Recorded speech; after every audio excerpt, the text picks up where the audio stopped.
Channel stylish Gautami. তোমরা কেমন আছো? সকলে খুব ভালো আছো, আমিও খুব ভালো আছি। তো গাইস, আজ হচ্ছে ষষ্ঠী, আর আমার ছেলের আজকে মানে প্রথম ষষ্ঠী আর কি, ছেলের প্রথম ষষ্ঠী।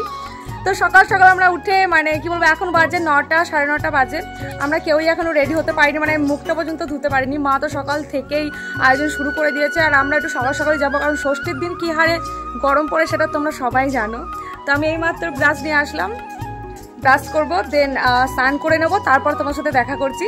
আর আমার ছেলেকে আমার মা রেডি করাচ্ছে এখন, আর বাড়িতে আর যারা আছে দেখাচ্ছি তোমাকে পরে পরে পরে পরে। আমি আগে ব্রাশটা সেরে নিই। এই যে আমার মা আমার ছেলেকে রেডি করাচ্ছে, আর আমার ছেলে না খুবই গল্পদারি বলতে পারো, কেননা ওর সাথে যদি গল্প করা হয় ও ফিক ফিক করে হাসে। মানে আগে অবশ্য গলায় আওয়াজটা করতো না, কিন্তু এই 3 দিন ধরে দেখছি গলায় আওয়াজ করে করে হাসছে। আর আমার ছেলে বলে না, বাচ্চাদের হাসিটাই বড্ড কিউট, শুনতে বেশ ভালো লাগে। এদিকে আমার ঠাকুমা ষষ্ঠীর সমস্ত আয়োজন সেরে নিচ্ছে, কেননা আমার মায়েরও এত রীতিনীতি জানা নেই, কেননা আমার মাও এর আগে কোনো রকম ছেলে ষষ্ঠী তোমাদের বাড়িতে হয়নি, তাই ঠাকুমাই সব রকম অ্যারেঞ্জ করে দিচ্ছে, আর আমার বোন ঠাকুমার হাতে হাতে সাহায্য করে দিচ্ছে।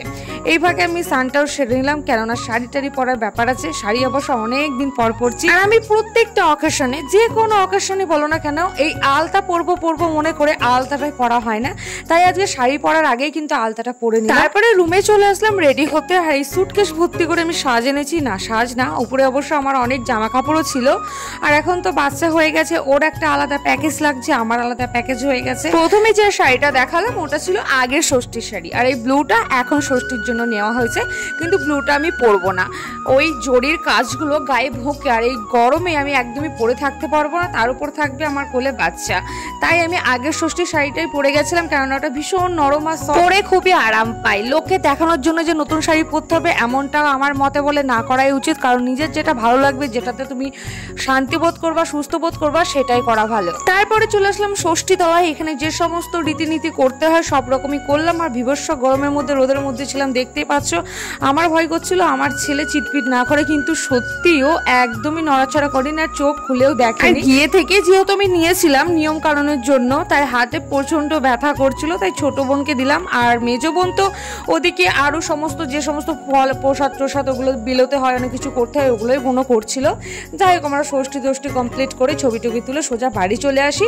আর বাড়িতে এসে নাকি ষষ্ঠী করার পর চিড়ে এইসব খেতে হয়, আর বিবাহিতদের মানে বাচ্চার মারা তো এইগুলো নিয়ম মাস্ট ওদের করতেই হয়। আমিও জীবনে ফার্স্ট এই শুরু হলো আমার।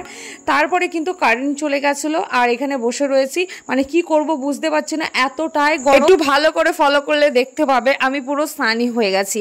আর এদিকে আমার বোন পাশের বাড়ি একটা কাকিমার সাথে গল্পই মেতেছিল, ও জানেও না স্কিপটা নেওয়া হয়েছে, পরে দেখে রাগ করবে আমি জানি। আর আমার ছেলে তো একটু গরম সহ্য করে না, এমনি সিজারের ছেলে পেলে নাকি একটু গরম সহ্য করতে পারে না, তাই মা ওকে নিয়ে নিয়ে ঘুরে বেড়াচ্ছে আর হাওয়া দিচ্ছিল।